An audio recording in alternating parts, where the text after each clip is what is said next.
Halo semuanya, aku Gita Cahyani. Di sini lagi ada kegiatan di HP dan aku hari ini mau wawancarain Bapak untuk jawab beberapa pertanyaan mengenai plan internasional.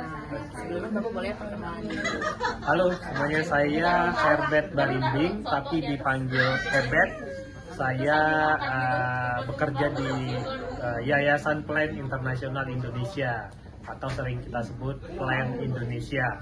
Saya sebagai program manager di Plan Indonesia. Oke. Sebelumnya aku mau tahu deh Pak, visi misi plan itu apa aja sih Pak? Ya, ini mungkin sebagai informasi juga ya gitu ya. Plan Indonesia ini bagian dari jejaring Plan Internasional. Kita punya tujuan ataupun punya visi untuk memperjuangkan hak anak dan juga kesetaraan perempuan gitu, khususnya kepada anak-anak perempuan. Jadi intinya adalah bagaimana supaya anak-anak itu bisa terpenuhi hak-haknya, termasuk juga kesetaraan bagi anak perempuan. Nah, kalau programnya itu kan yang aku tahu salah satunya nih HP, yang HP program. Selainnya HP itu kira-kira program dari plan itu ada apa aja Pak? Kita punya 7 tematik program, gitu ya, punya 7 tematik program. Yang pertama tadi sudah disebut oleh kita, yang health program itu, tapi bagian dari yang kita sebut adolescent health, kesehatan pada anak, remaja dan kaum muda, itu yang pertama. Terus yang kedua terkait dengan pencegahan stunting. Yang ketiga terkait dengan pengakhiran kekerasan pada anak dan kaum muda gitu ya. Nah, ini termasuk isu perkawinan di usia anak. Bagaimana kita melakukan pencegahan dan penanganan gitu. Nah, itu 3. Kemudian yang keempat itu tentang ketenaga kerjaan dan kewirausahaan kaum muda.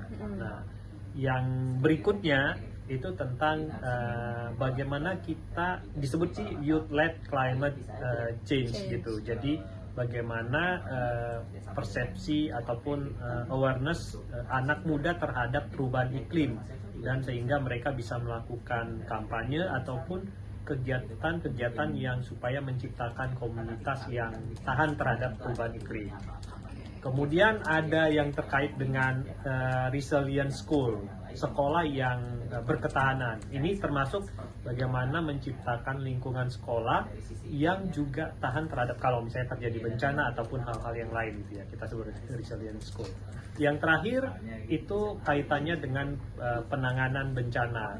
Tidak hanya penanganan ketika ada bencana, tetapi juga bagaimana supaya memitigasi resiko bencana, kemudian melakukan manajemen terhadap kebencanaan yang kita sebut gender responsive gitu. Jadi ya plan banyak sekali programnya. Nah, selain itu kita punya disebut sponsorship program di sponsorship area. Nah, agak berbeda dengan 7 tematik program tadi. Itu kalau 7 tematik program mungkin jangka panjang jangka waktu programnya nggak begitu panjang gitu, berdasarkan project mungkin 2-3 tahun, ada yang misalnya 5 tahun ya, HP 5 tahun. Tapi yang sponsorship program ini di sponsorship area kita itu kita bisa sampai 20 tahun di situ. Jadi misalnya anak itu mulai dari lahir sampai dia kira-kira umur SMA ataupun kuliah gitu, itu kita lakukan semacam pembinaan, pendampingan dan sebagainya. Jadi di sponsorship program kita ada di satu wilayah dalam jangka waktu yang sangat panjang. Gitu. Oke. Aku kan sempat waktu tahun lalu, tahun 2022, aku sempat ada kesempatan buat ikut dialog antar generasi sama CEO Plan. Waktu itu masih pas Stephen Omolo. Nah, sekarang aku pengen tahu nih Pak, kira-kira pengurus Plan itu adakah yang berubah dan siapa aja kah orangnya? Kalau pengurus Plan itu dari tahun berapa ini? Plan Indonesia atau? Plan Indonesia. Ya, kita nggak banyak berubah sih gitu ya. Jadi tetap misalnya dari 2 atau 3 tahun yang lalu. Tapi memang ada biasanya memang setidaknya setiap 5 tahun itu ada semacam regenerasi kepengurusan. Jadi memang ada masa waktu kepengurusan begitu gitu. Jadi ada, kalau pingin lebih tahu detail bisa lihat di websitenya Plan Indonesia. Di situ ada aku cantumin. Iya, ada pengurusnya. Salah satunya adalah ketua pengurus kita itu Pak Fasli gitu. Dia orang yang memang sangat berpengalaman di isu-isu yang terkait dengan plan. Tadi misalnya saya bilang stunting prevention, beliau pernah menjabat sebagai ketua BKKBN, bahkan dia akademisi gitu ya, dalam konteks kesehatan ataupun tentang ilmu gizi begitu. Oke. Kalau untuk kantor dan jaringan Pak, karena aku sempat dengar Plan itu kerjasama juga sama UNICEF ya. Kalau untuk kantornya dan jaringannya itu gimana Pak? Di Indonesia kita di Pejaten, Jakarta Selatan gitu. Jadi Indonesia kantor pusatnya di Jakarta. Kemudian kita ada di beberapa wilayah area ataupun layanan lainnya gitu ya. Jadi sudah ada di beberapa provinsi. Ada misalnya kalau di IHP kan juga ada Jakarta gitu ya, cakupan wilayah layanan kita. Tapi kita juga ada di wilayah Jawa Barat yang lain kayak Sukabumi. Kemudian kita pernah di Bandung. Terus yang sponsorship program kita banyak di NTT. Ada juga di wilayah NTB. Jadi cukup banyak di Indonesia.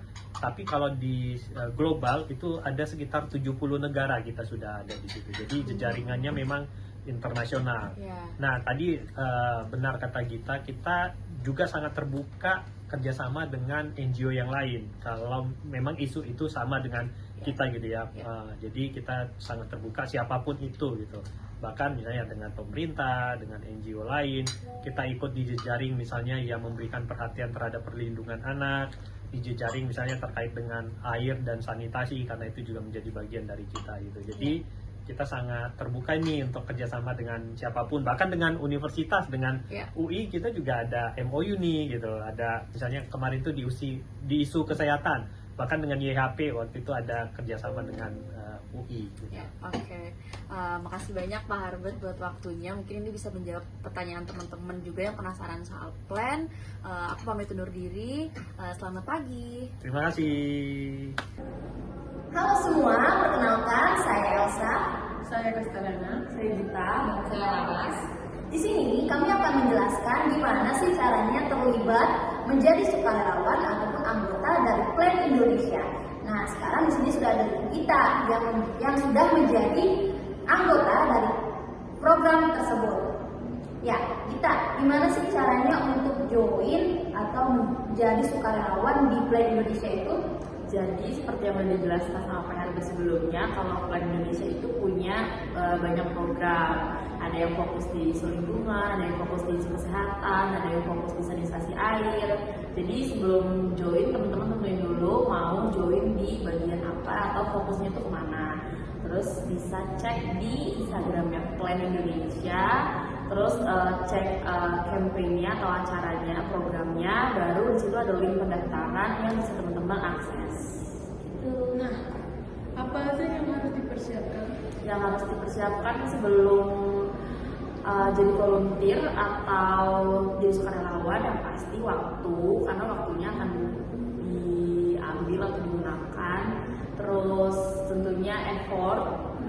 Jadi nggak segampang itu untuk jadi sukarelawan, ada pelatihannya juga yang harus kita ikutin.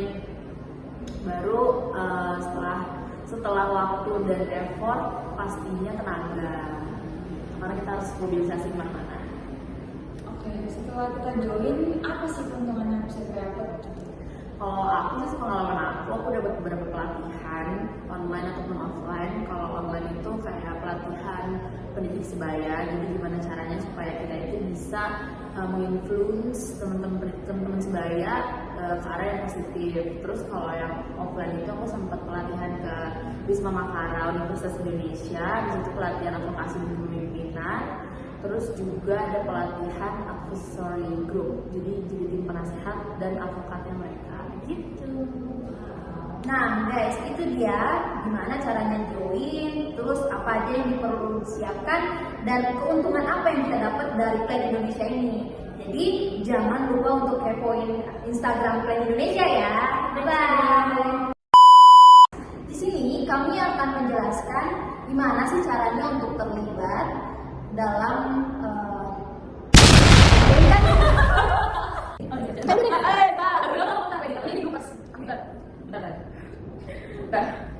Aku buatkan. Halo semua, perkenalkan saya Elsa. Saya Kastadana. Aku Buta. Dan saya Laras. Di sini Ulang.